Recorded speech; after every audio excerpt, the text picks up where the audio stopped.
Fala pessoal, sejam bem-vindos a mais um vídeo. Eu me chamo Felipe Udi, sou analista CNPI, também conhecido como analista de valores imobiliários credenciado pela CVM e APMEC. No vídeo de hoje nós vamos falar sobre os resultados do quarto TRI de 2022 do grupo GPS Participações, tá? Uma empresa aí pouquíssimo falada na Bolsa de Valores. É uma empresa que eu gostei bastante, uma empresa que não tem um dinamismo muito grande, mas investe em serviços aí, de uma maneira geral, telefonia, limpeza, e vem pegando um share bem amplo no Brasil.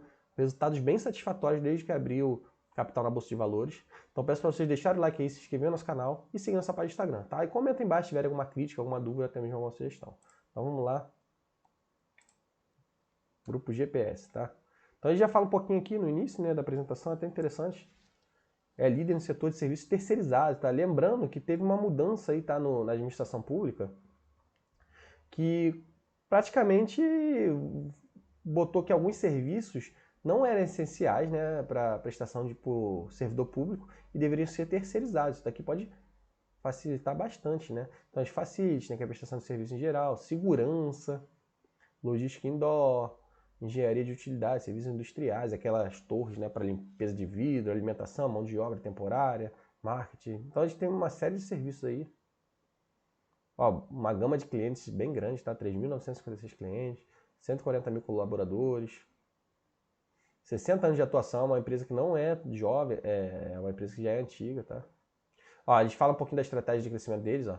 Combina vertical orgânica, né? Crescimento deles orgânico, focado em novos clientes, na ampliação de serviços, com vertical e inorgânica, através de aquisição e integração. Então, eu acho muito interessante, tá? Porque é um segmento aí que é muito pulverizado, tem muitos competidores, mas eles estão pegando uma liderança bem forte. Eles não saem crescendo a todo custo, então eles têm um crescimento orgânico, eles têm mantido os contratos deles de longo prazo, são contratos estáveis, previsíveis, né? Até por conta de licitações também, ou até terceirização em empresas privadas também. E eles também fazem aquisições de empresas pontuais, tá? Mas sem alavancar muito, e eu acho muito interessante esse tipo, é um modelo de negócio interessante. Ó. A receita deles cresceu muito, ó, 39%. Mas o orgânico não foi tão pesado, né? A gente vê que o orgânico é mais comedido e tal, então a gente tem que fazer algumas aquisições por conta desse mercado aí que é bem competitivo.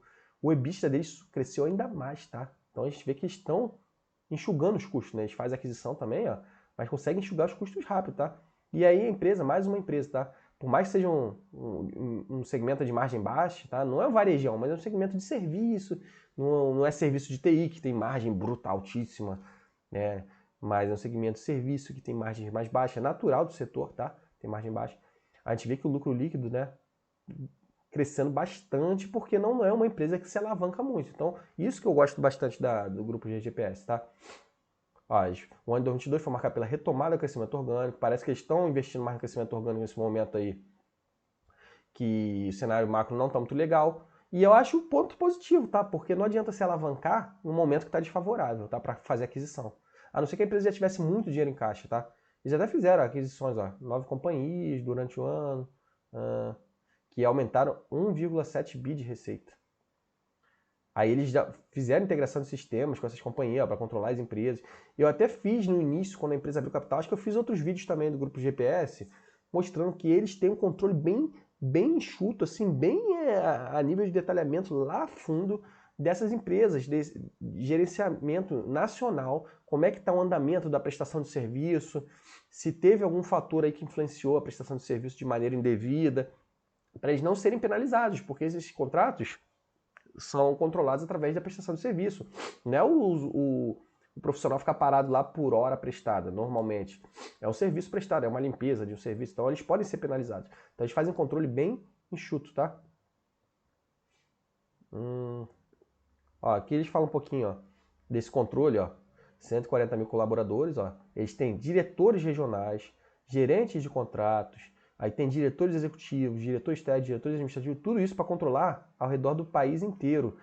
Então eu acho que a eficiência deles é bem interessante, ó. O NPS deles não é tão alto, né, 74%, mas NPS bom. Eles até colocam aqui, ó, os números de colaboradores, clientes, não consideram as empresas global, serviços, range, serviços e facilities, porque eles fizeram essas aquisições, até mencionaram aqui em cima, né? Ó, aquisição da Enze Serviços, agora em janeiro, né? E outra aqui em... Estão sempre fazendo aquisições pontuais, mas não são aquisições tão caras.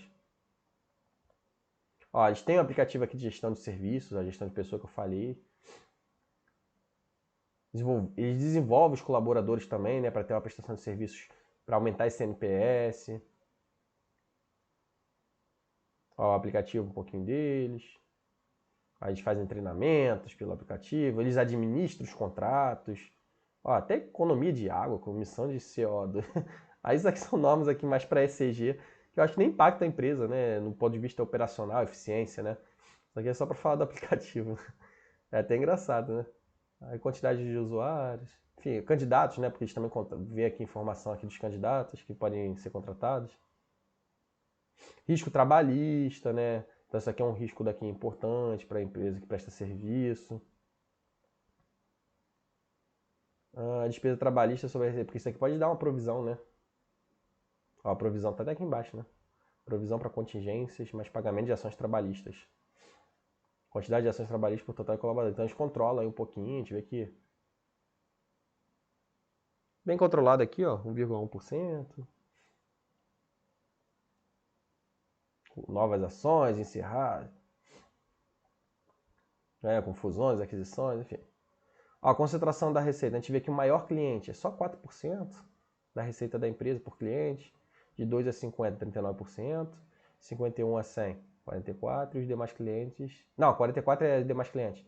Demais clientes... Não, de 2 a 50, 51 a 100, 13%, e demais clientes, 44%. Então a gente vê que bastante diversificado aqui, ó, 44% demais clientes, de 2 a 50, 39%, tem uma parte aqui um pouquinho mais concentrada, mas bem tranquilo, parece que é bem tranquilo, né? Somando aqui, ó, demais clientes com 51 a 100, ó, dá 57% da receita. Aqui por setor, a gente vê que o setor aqui industrial, de serviços em geral, é o grosso, né? Mas tem industrial até maior. Governo é até pequenininho, né? Faz de licitação. De repente a gente pode começar a entrar aqui em governo, é mais para empresas mesmo, né, em geral.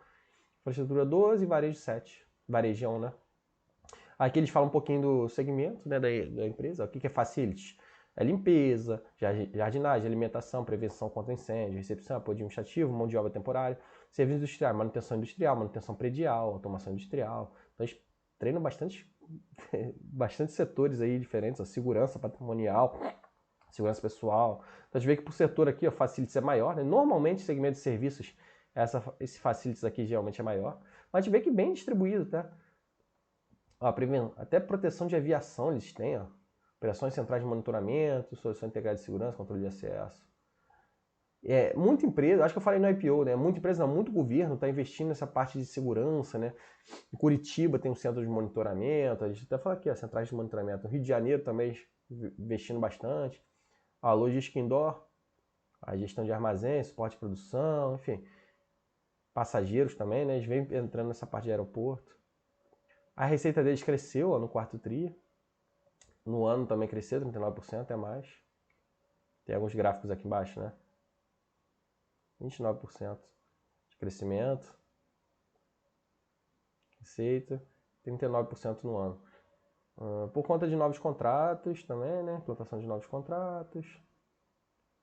12% orgânico. Aqui não sei se eles dão orgânico e inorgânico, né?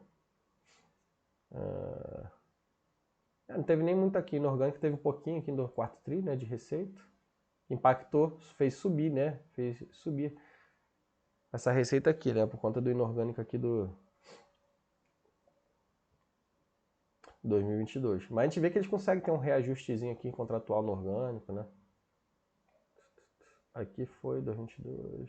Aqui é receita líquida, né? Receita líquida até subiu um pouquinho mais. Aí inclui, né, as safras até 2020 inclusive. Programa de aquisições. A gente já falou um pouquinho, né, das aquisições. A gente faz algumas aquisições aí. Algumas empresas. Aí fala um pouquinho da receita de cada empresa. Então são receitas que mudam, né, o panorama da empresa, faz a empresa ir crescendo, pegando share. Ó, eles vão comprando por segmentos variáveis, manutenção industrial, segurança facilities, logística, segurança eletrônica, mão de obra temporária. Então eles vêm diversificando bastante, isso é bem interessante. Não é comprando só de um setor só, não fica com risco grande, tá? Em 2023 já teve, né, esses dois aqui, né? Que ainda nem contabilizou lá nos resultados.